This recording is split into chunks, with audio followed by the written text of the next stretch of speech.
Hi, this is Jody Shaw. I work in the Department of Residence Life in the Division of Student Affairs at Smith College in Northampton, Massachusetts. It's been a little while since my last video.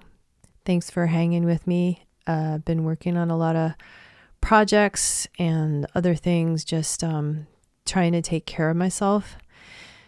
But I wanted to fill you in on a few things. So in this video, I'm going to talk about my leave. I've been put on leave by the college and I am under investigation. So I wanted to fill you in on that. So on November 30th, I showed up to work to find a meeting. Well, that means I opened my computer because I'm working remotely.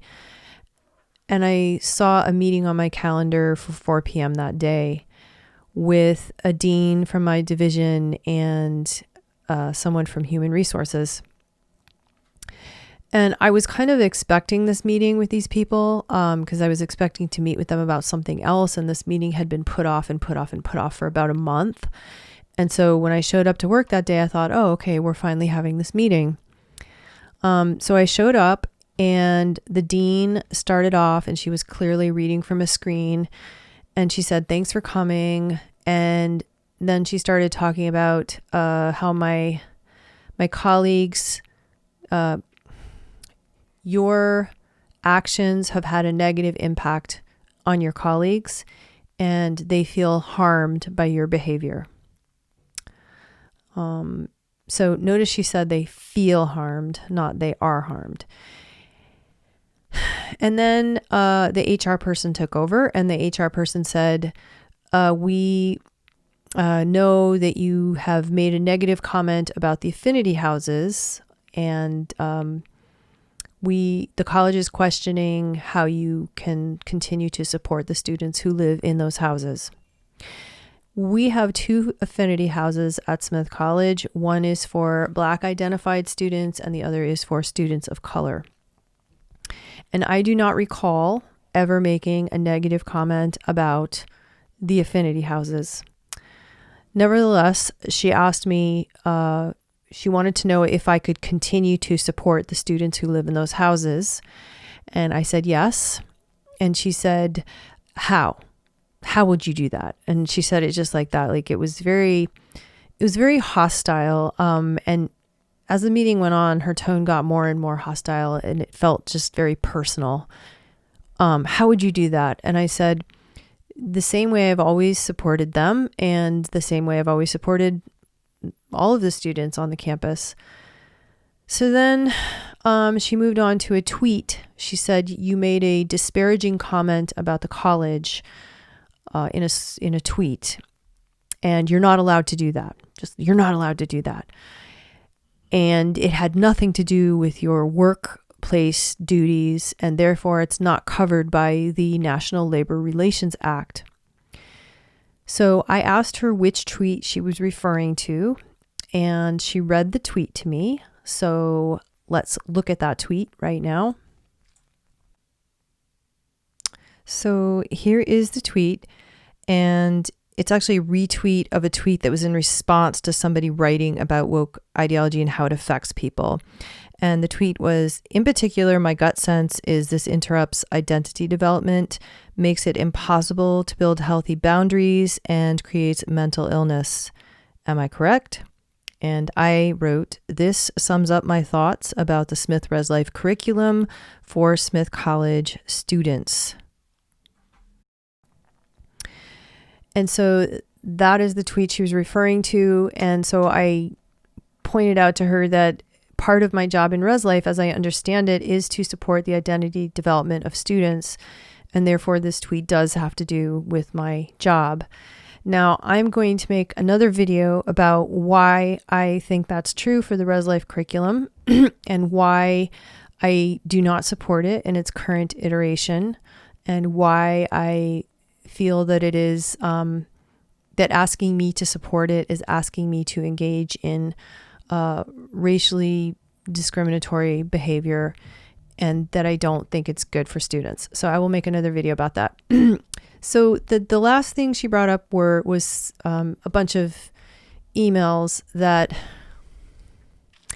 that had been sent to the ResLife email account. So there's a departmental email account that everyone in the department has access to. And it's one of my primary duties is to respond to emails. And right after I put out my first video, we got a whole slew of emails to the department about me, all of them negative pretty much, saying, Jody Shaw, please denounce Jody Shaw. She went on Tucker Carlson and he's a known white supremacist. And please terminate Jody Shaw. So things like that. They were all pretty similar, in fact. And so I forwarded these emails to my home account. And that was what she was accusing me of. She said, you forwarded a bunch of emails to yourself from the ResLife account. And I said, yes. And she said, why did you do that?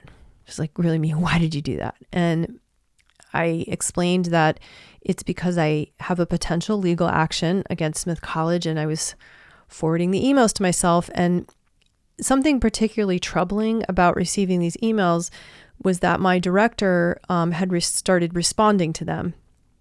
And in her response, she said, we strongly disagree with the contents of the video and we cannot speak to an individual's employment status.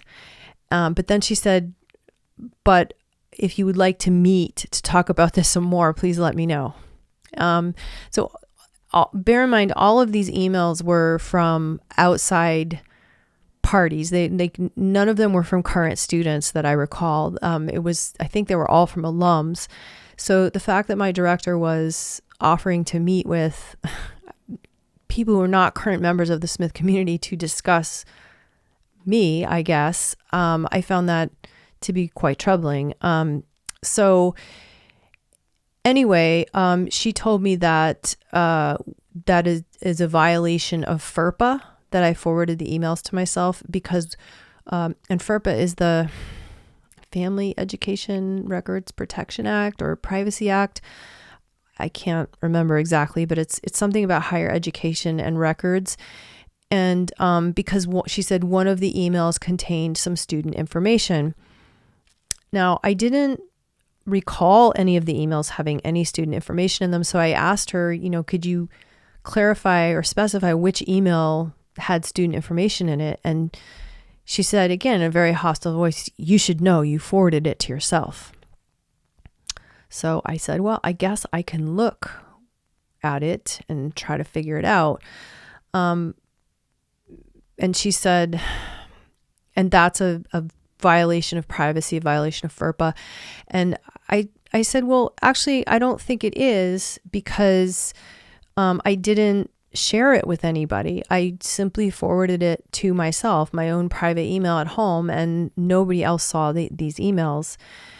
And she seemed a little bit taken aback by that. Like, I don't think she had thought about that fact that I didn't share it. So I'm not clear on how it violates any privacy.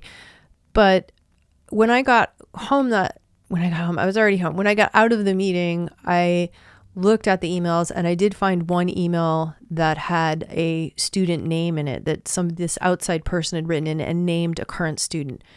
But it wasn't anything like any inside information it was like just this outside person had named the student and named something about the student that had happened. So clearly it was no longer private information, but regardless, I did not share the information with anyone. So that was it. I asked, am I going to get anything in writing so I can respond to this? Because it felt like an ambush. I mean, it really felt like very hostile and very accusatory and attacking. And she said, yes, once we complete the investigation, we're going to be conducting an impact assessment investigation into this email. And apparently it was just this one email that contained student information. Once we conclude that investigation, we will send you something in writing and you can respond at that time. So basically, when we're already done deciding whatever it is we need to decide, you can respond at that time. So that was it. She said, your leave is effective immediately.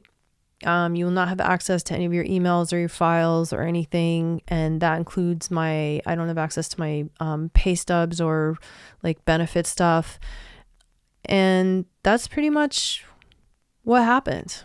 There was a little bit of back and forth after that, like, because I was still a little unclear on what exactly I was under investigation for, since there were so many accusations during the meeting. But the fact that I'm only under investigation for this single email, forwarding it to myself, kind of indicates to me that that meeting was designed to intimidate me. And it did intimidate me. I was pretty shaken up for about 3 weeks after that. There was just something really